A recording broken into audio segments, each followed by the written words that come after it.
Hey everyone, welcome back. Today we're looking at Polestar. Polestar blasts Toyota EV strategy, saying we cannot continue using fossil fuel. As we've known for quite some time, Toyota's been against electric vehicles for a long time. It's nothing new, but Toyota also has one of the most popular hybrid half electric vehicle in the world, and that's the Prius. The hybrid version of the Prius tends to be pretty damn popular, especially for taxi drivers. And the interesting way I got this article was from Thomas Ingleth, Polestar CEO. He tweeted, "Head in sustainability Polestar car's Frederica Claren is outspoken and crystal clear in what is the path towards climate neutrality in our internal discussion and target settings as she is in public. That's what it takes." That's what the CEO had to say. And while he did so, he also left a link to this article. So naturally, we have to talk about it. Now, the Polestar CEO has been much more outspoken on the internet, on Twitter. He's been tweeting a lot more.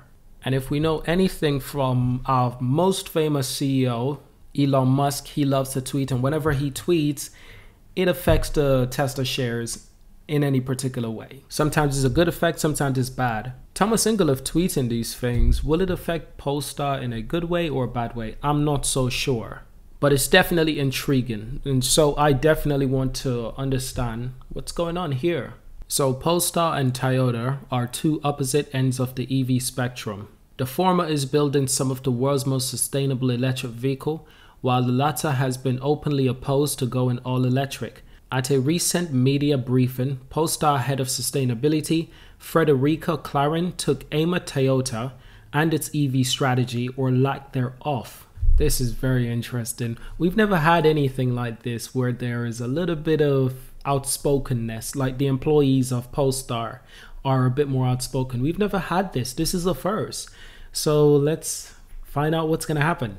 What do you guys think? Do you think it's going to affect the share price in a negative or a positive way? Do you think it will have any effect? Do you even think people will care? So there is a quote from Claren, and I quote, "It's not possible. We cannot continue using fossil fuel."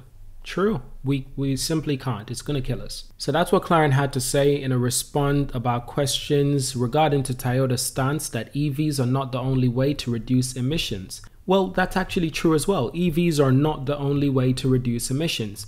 There are multiple ways to reduce emissions, including the manufacturing of better fuel. What if we can find better fuel to power our vehicles? What if we can use hydrogen? There's many different proposals on ways we can approach this, but electric cars seems to be the way a lot of companies are going today. And I like electric cars. What I don't like about electric cars is how we source our batteries and the rare earth materials. And it's not just EV cars, it's our computers, it's our laptops, it's our cell phone, it's our tablets. They all use rare earth materials, such as lithium. So nothing comes free. So electric cars isn't the full solution. Electric cars are not the full solution. It's part of the solution, but we need to improve a lot of things. So to continue with our article, Toyota has constantly stood its grounds, even lobbying against going all electric. Instead, it insists on investing in a hybrid technology and fuel cell along ICE vehicles. Those are internal combustion engine vehicles. Now, despite nearly every other automaker making plans to go fully electric, Toyota is standing by its hybrid strategy. Toyota has one fully electric vehicle, the BZ4X, with 1,220 US sale last year. So despite the improved electric range on Toyota's crown jewel 5th generation Prius, like I said, it's their most popular model when it comes to a hybrid vehicle. The hybrid model is quickly becoming the best CD player in the world, moving towards iPhones. I don't even understand that analogy, so we're not going to get distracted by it. Now, Toyota generates less than 1% of the total US sale from zero emissions vehicles, not hybrid, and has the least developed supply chain for reducing carbon emissions. As a result, Toyota ranks amongst the 2022's world's most obstructive companies on climate policies. That's wild, because Toyota is perhaps one of the biggest manufacturers in the world, alongside Volkswagen, of course, if not the biggest manufacturers in the world. So the fact that Toyota is taking such a strong objection against electric vehicle, it's kind of worrying. I mean, what are they going to do in the future? The world is changing, and if you don't change, Most of the time you will become obsolete. Is this the future for Toyota? So Polestar, on the other hand, aims to build a complete climate neutral EV with the Polestar Zero project. The EV maker delivers over 50,000 vehicles last year. All electric Polestar 2s, by the way. Essentially solidifying its position as an emerging EV contender. Now, Polestar is calling on the industry to become more transparent about sustainability, and they're not afraid to call out those not assisting in the cause. So Toyota is one of those that Polestar is calling out. So more on this information, Polestar execs call out Toyota for EV comments. At a meeting briefing in Sydney, Clarence said automaker focusing on everything but EVs are taking a wrong approach, adding there's no place for mass-produced non-EV vehicles models after 2030. Clarence says Polestar is basing its assessment on science, saying, from our standpoint, our climate strategy is based on IPCC, Intergovernmental Panel on Climate Change. It's a top-down approach. We've said that we need to be climate neutral by 2040 as a company, and we need to have half emissions by 2030, and that's not what we can do. This is what the climate scientists are telling us. That is what the climate scientists are telling us we need to do as companies.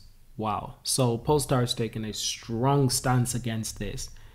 She added that anyone who claims they fixed it in 2040 or 2050 is not listening because we will already miss our gold. We have a much shorter period of time to fix the problem we're actually causing today. So we only have 7 years left until we hit 1.5 degrees global warming. That's a fact if we continue on the route we're heading in. So anything after 2030, we're not interested. In particular, Clarence directed her attention towards Toyota and hybrid technology, saying it's alone won't be good enough. To me, you're still putting gasoline in the car, so don't focus on the technology at all. If you keep focusing and having that in your business plan, you're not going to level up in the way you need to do in terms of their new technology. Polestar is calling on auto industry leaders to do their part to combat climate change, including setting goals, being transparent about them. Now, all companies need to have that strategy to enable us to combat climate change in time. So that our precedent here, we know there is no place for non-EVs on a large scale after 2030, but OEMs are locked into their business plans. They plan to transition, and I understand that, but the thing is that the timeline is wrong and it's not in line with scientists. So what we need to do is to tear up those business plans and to make new ones. And most of that I understand. Most of that I get it. Makes sense. It makes complete sense. But it gets even more interesting. We're getting top comments on this post, on this article, saying from a user, Polestar is really that concerned about getting more EVs into people's hands. They shouldn't have made their first SUV at $90,000. I'm sure many Toyota buyers would choose one if the price was close to a Toyota. That makes a good point. It's not just Polestar. Tesla did this as well. Tesla started out with extremely expensive models. Tesla's first SUV, the Model X, it's a $100,000 vehicle, $100,000 plus. Tesla Model S, it's a really expensive vehicle as well, 80 grand, 90 grand, 100 grand, yeah. Lucid is coming out with their Lucid Air, and those are expensive vehicles as well. What's the first electric vehicle that Porsche built? The Porsche Taycan, an expensive vehicle, like 100.5 grand or 200,000 for a Porsche Taycan, yeah. So it's not just Polestar who are building expensive electric vehicles, and that's because it's easier to make a bigger margin. It is much more difficult for a startup company to make cheap electric vehicles. They do not have the infrastructure, the facility, the support of money to do this. Not to mention, Polestar is not trying to make cheap vehicles. They said that, they're clear on that. They're making premium electric vehicles.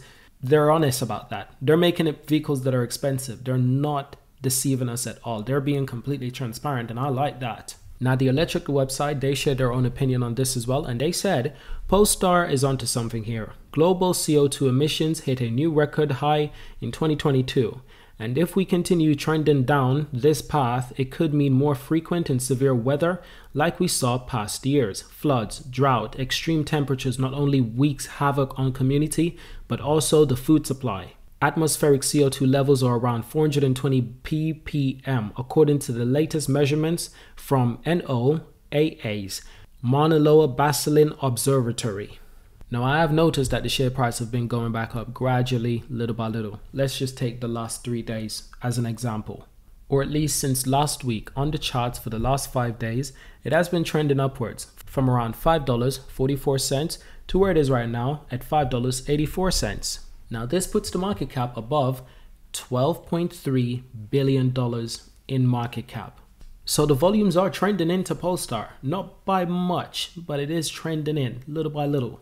Now the article we were just speaking about, it was published yesterday. How will it affect the share price continuing throughout the week and next week? I don't think it's going to have a big effect. If anything, I think it might have a positive effect. So we are seeing the share price moving.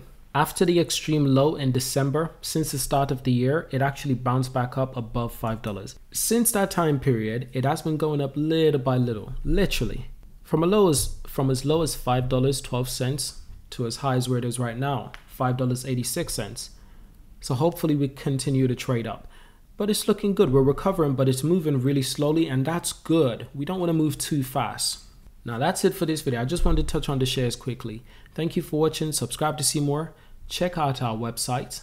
That's the Monument blog. And subscribe to our newsletter to get updates.